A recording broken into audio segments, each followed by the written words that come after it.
Hi there friends, welcome back to Animal Encounters. Today we're covering 7 stories where Karens tried messing with wild animals at the zoos. From a visitor at a lion habitat in Texas who drifted past the safety line one too many times, to a content creator in Florida who spent several minutes pressing herself against the mesh wall of a tiger holding den and found the one latch that wasn't fully seated.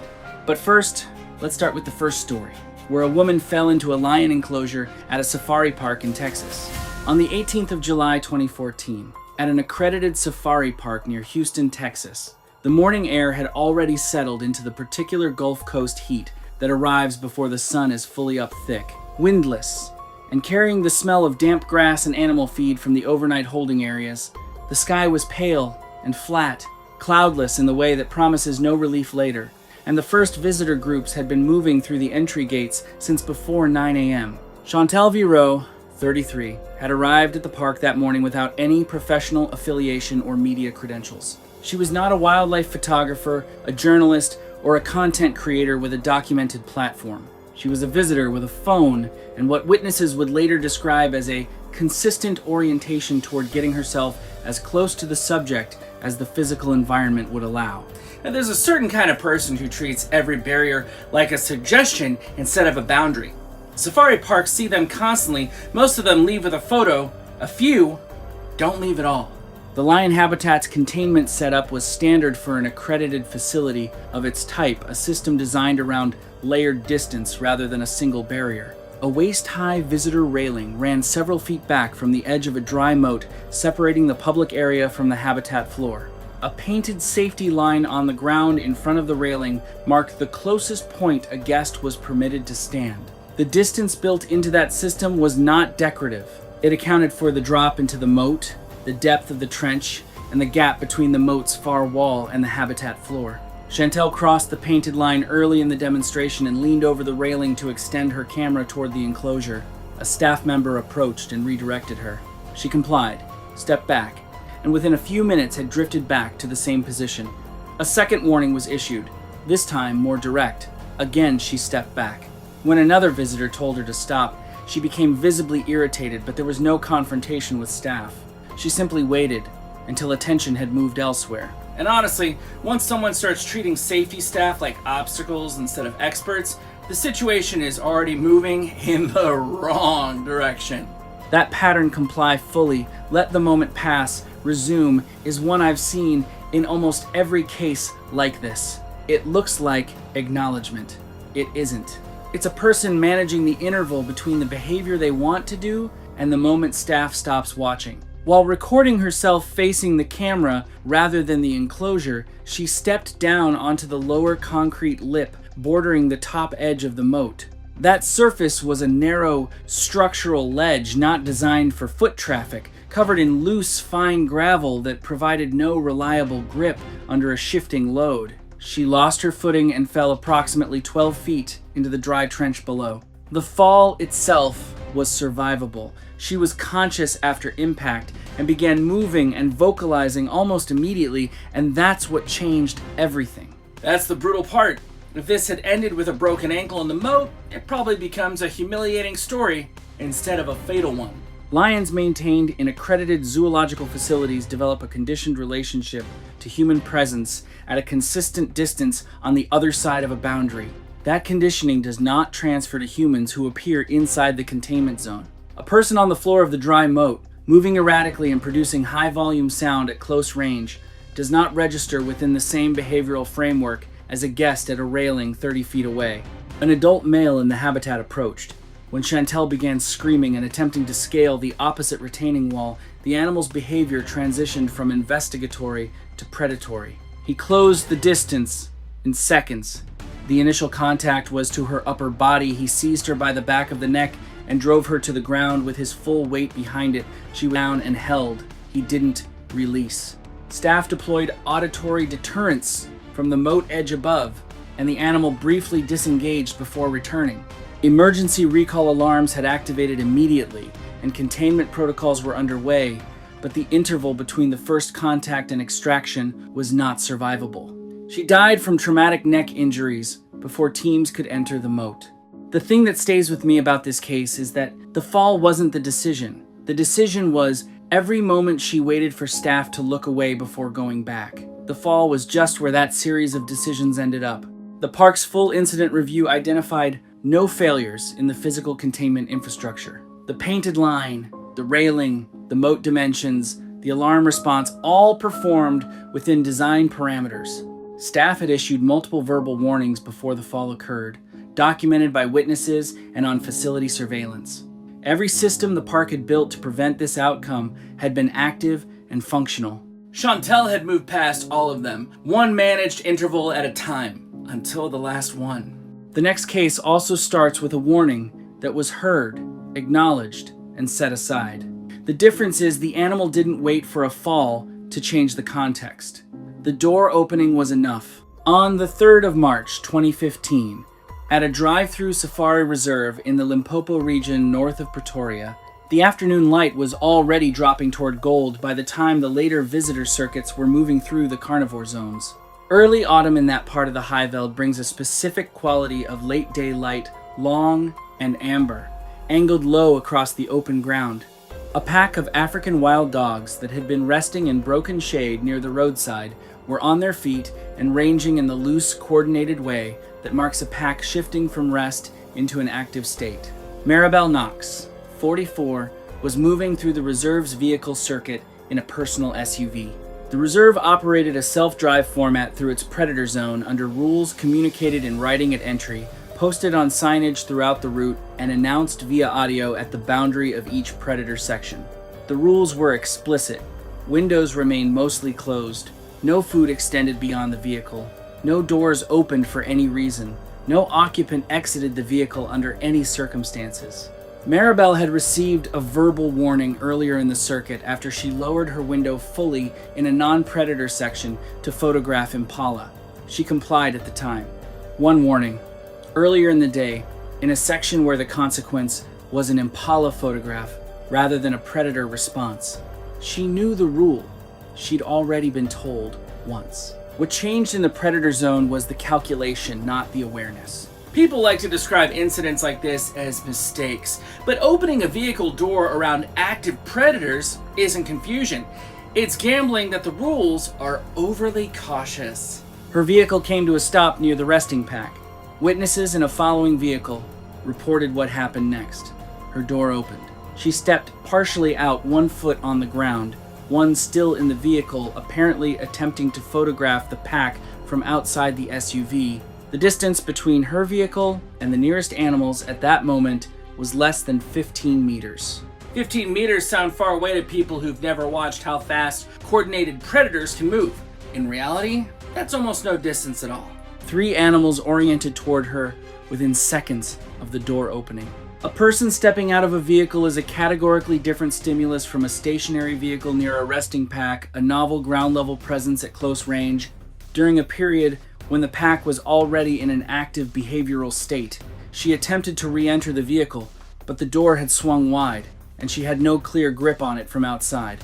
The nearest animal reached her lower left leg before she could pull herself back in. The bite was deep, and she went down partially against the doorframe. Wild dogs in a contact situation do not disengage. The pack converged within seconds. Multiple animals made contact simultaneously, severe lacerations across both legs, repeated bites to her lower body, and one deep bite to the upper inner thigh that severed the femoral vessels. She was conscious throughout. The blood loss from the femoral injury was immediate and severe. Armed rangers reached her within 4 minutes and discharged firearms to force the pack back, but by that point the damage was done. She remained conscious during initial treatment but died during helicopter evacuation from blood loss. The reserve's review confirmed its protocols were correct and fully communicated. Everything the reserve had built to prevent this outcome assumed the door stayed closed. She opened it to get closer to the shot, in a predator zone, with a pack of wild dogs 15 meters away that had been active and ranging for the better part of an hour. Both cases so far involved animals that responded to opportunity. The next one involved an animal that was being actively provoked for 20 minutes before the person who was doing the provoking found a way to get close enough for it to matter. On the 11th of September 2016, at a metropolitan zoo in Columbus, Ohio, the morning was overcast and still, with low gray cloud cover that had moved in overnight. The air was cool for mid-September, and midweek attendance was moderate. The polar bear exhibit was one of the zoo's primary draws, a wide acrylic-fronted viewing section set at pool level, looking directly into a habitat that combined a deep water feature with a dry, rocky terrain area above. Both zones were visible from the public side. Sorella Dane, 29, had been at the polar bear viewing area for close to 20 minutes before the situation developed. During that time, she struck the acrylic panel repeatedly with her palm and vocalized loudly toward the animal.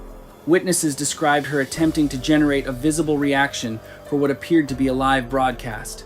The bear's sustained indifference appeared to increase the effort rather than reduce it. The mindset shows up constantly in animal incidents online now, as a failure to get a reaction means you simply haven't pushed hard enough.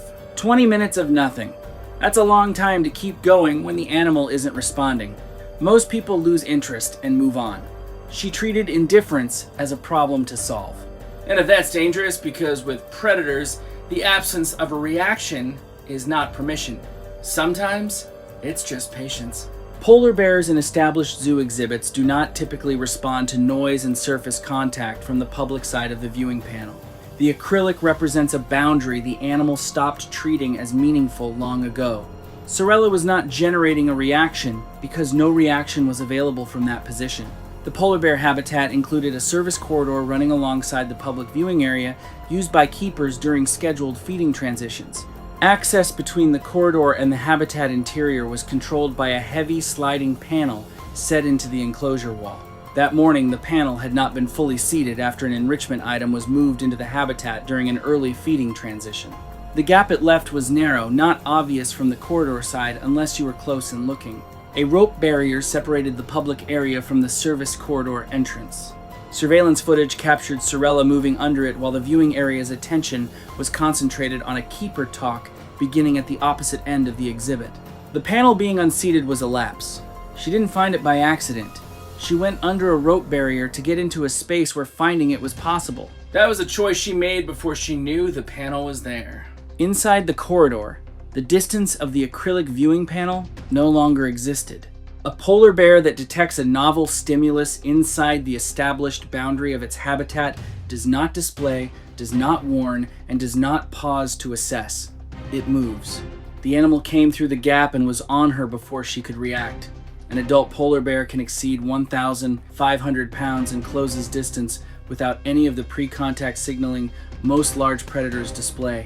The first contact was a full-force strike to her upper body that drove her into the corridor wall. The bear then seized her and pulled her down. In the confined space of the corridor, there was nowhere to go and no distance to create. Staff at the far end of the exhibit initiated alarm protocols within seconds of her entering the corridor, but sedation of an adult polar bear is not rapid, and the interval between first contact and the point staff could safely intervene was not survivable.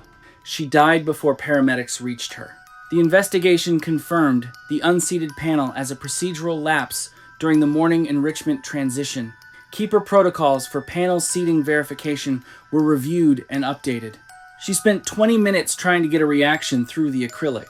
When the acrylic stopped being the boundary when she was in a space where the animal could actually reach her, the reaction arrived. It was not what she had been trying to produce. It was not something she had time to process at all.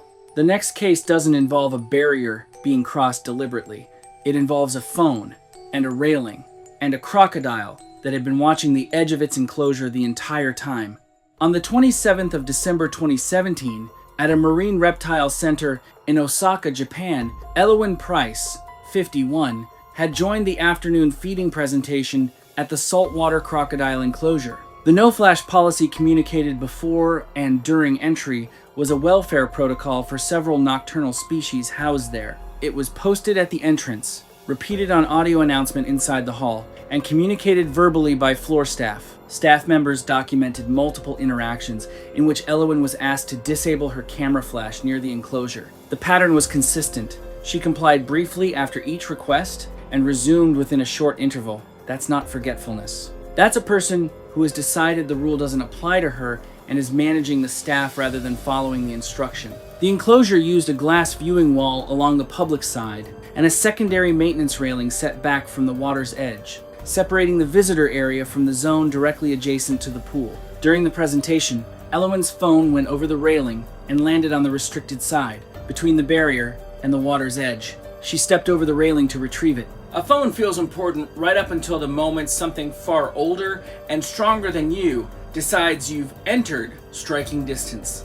The behavioral state of a saltwater crocodile during a scheduled feeding presentation is not equivalent to its resting baseline. In that state, it tracks movement along the boundary of its space continuously, capable of explosive acceleration from stillness with no external warning visible to an observer. Witnesses confirmed the crocodile had been actively tracking movement along the enclosure boundary for an extended period before Elowen entered the restricted zone. A saltwater crocodile tracking the edge of its enclosure during a feeding presentation is not restless. It is not curious. It is doing exactly what it is built to do, waiting for something to come close enough. She came close enough. When she crouched near the waterline to reach the phone, the crocodile came out of the water and seized her arm.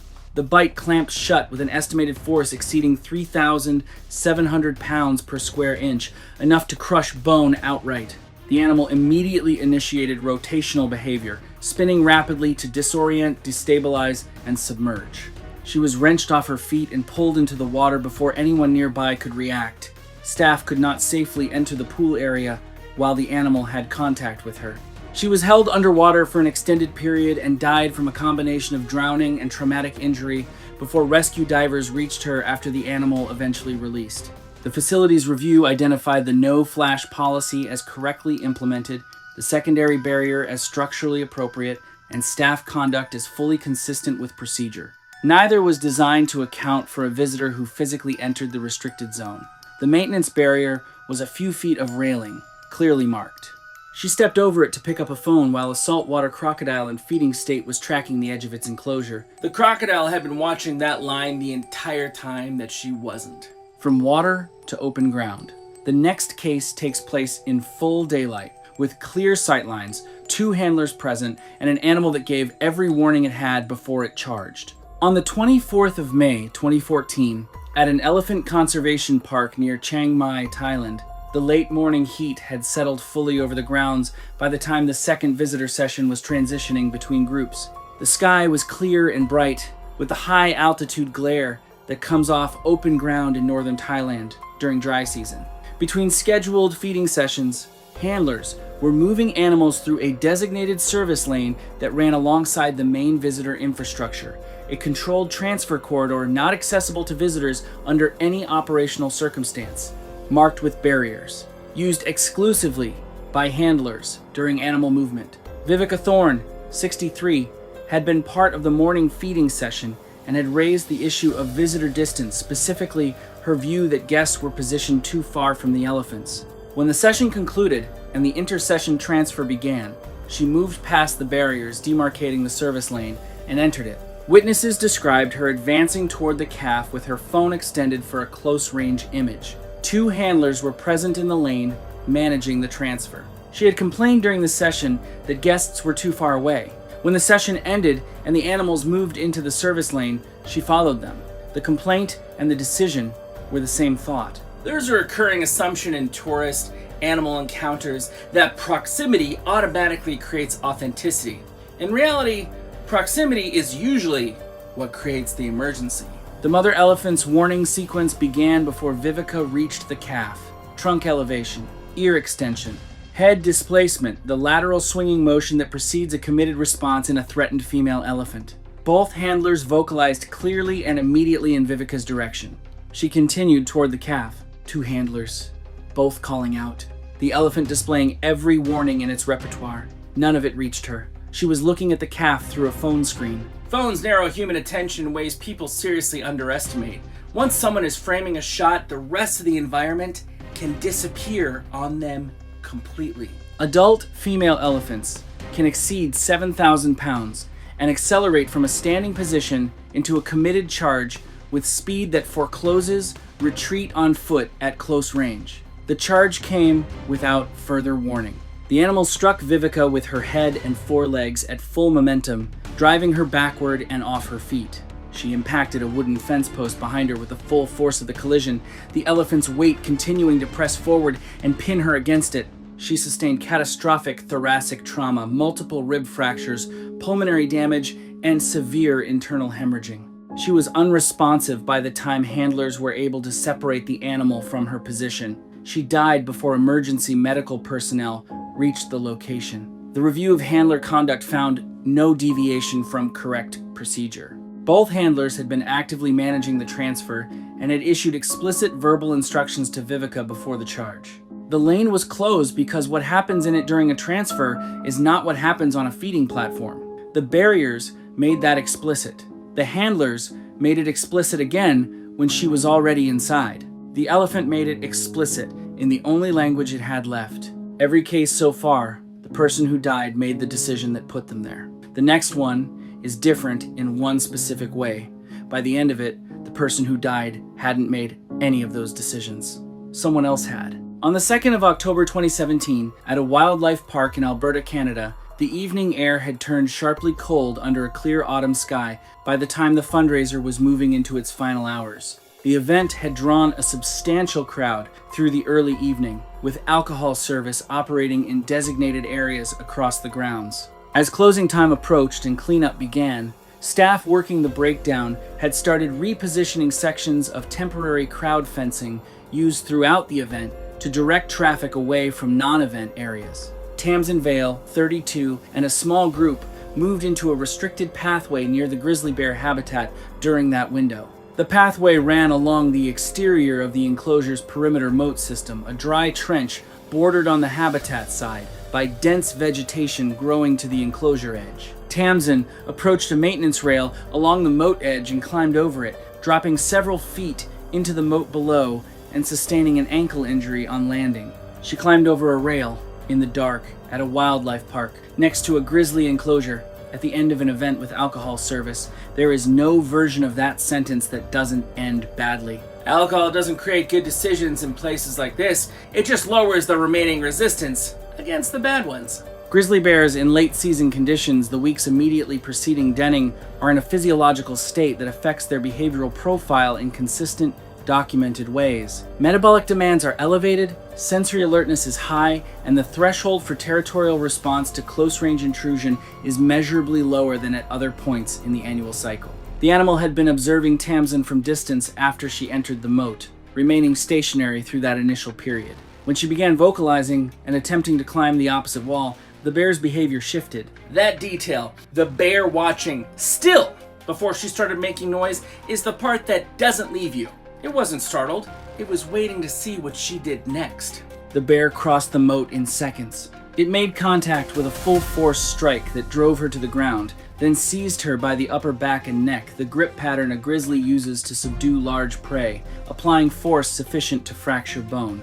She sustained severe cranial and upper body trauma. Emergency lockdown procedures activated immediately, but the animal covered the distance before the containment recall could be completed. Staff reached the moat edge and deployed deterrent measures, but by the time they forced the bear back, the injuries were not survivable. She died at the scene. The investigation identified the temporary fencing gap during cleanup as a contributing factor and prompted a formal review of event breakdown sequencing. No findings were made against park staff regarding the enclosure's management. The fencing gap was a procedural failure the park acknowledged and corrected. But the moat was clearly a moat, the rail was clearly a rail, and she climbed over it voluntarily in the dark at the end of an event with alcohol service. The gap didn't put her in the moat, that decision was hers. The last case is the only one in this episode where the person who ended up in the wrong place was doing exactly what their job required. Someone else opened the door. Someone else is why he was there.